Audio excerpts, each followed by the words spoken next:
In a world cloaked in deceit, it takes the truth to strip it bare. You're tuned into Hear the Web, and I am your host, Tom, joined by my exquisite co-host, Lily. Thank you, Tom. Hi, everyone. It's retribution time. Today, we're dissecting the shocking tale of Alex Murdaugh, the ex-lawyer who finally embraced truth and responsibility in an electrifying courtroom climax. Indeed, Lily. This story will shatter any illusion about the privileged and powerful being above the law. Alex Murdaugh, a convicted murderer, pleaded guilty in a federal court to 22 counts of financial fraud and money laundering amidst his campaign to maintain innocence in a double homicide. Now that's stark contrast for you. A man confessing to financial crimes but denying a hand in his wife's and son's untimely demise. This highlights the convoluted duality in human nature. Convenient acknowledgement. Back to the courtroom, Tom. What's his fate? His fate, you ask? Darkness forever. His admission paves the way for years, if not decades, in prison. Federal prosecutor Emily Limehouse couldn't have put it better. Our goal in holding him accountable is to ensure that he's never a free man again. In this saga, it's worth noting that Murdaugh's actions resonated beyond the financial sphere. He didn't just rob Peter to pay Paul. He stole from the vulnerable, from accident victims to the estate of his deceased maid.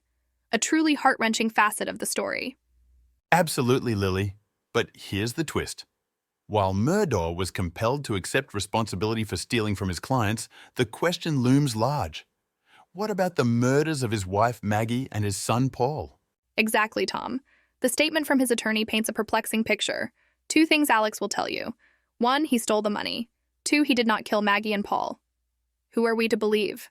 We can only hope truth will surface. However, as of now, Murdaugh, standing in his South Carolina prison jumpsuit, conveyed his desire to do right by his surviving son and those he wronged. A poignant point, Tom. A father wanting his son to see him take responsibility. No matter how twisted the circumstances, we discern the faintest human touch amidst this legal quagmire. But let's not overlook the sprawling scope of his crimes. In addition to the financial crimes, allegations over insurance fraud, tax evasion, and running a drug and money laundering ring cast a darker, more menacing shadow over the narrative. That's true, Tom. This case reveals a grim picture, one of unchecked power and rampant corruption stretching from private lives to monumental law firms. Even enduring institutions are not immune to the ravages of unchecked wrongdoings. Yes, Lily, it's a tragic, cautionary tale.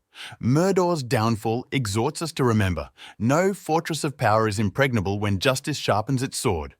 And with that heavy note, we conclude our episode. Thank you, listeners, for joining us today on Hear the Web. Keep seeking the truth, stand against corruption, and remember, the voiceless too have stories that must be heard.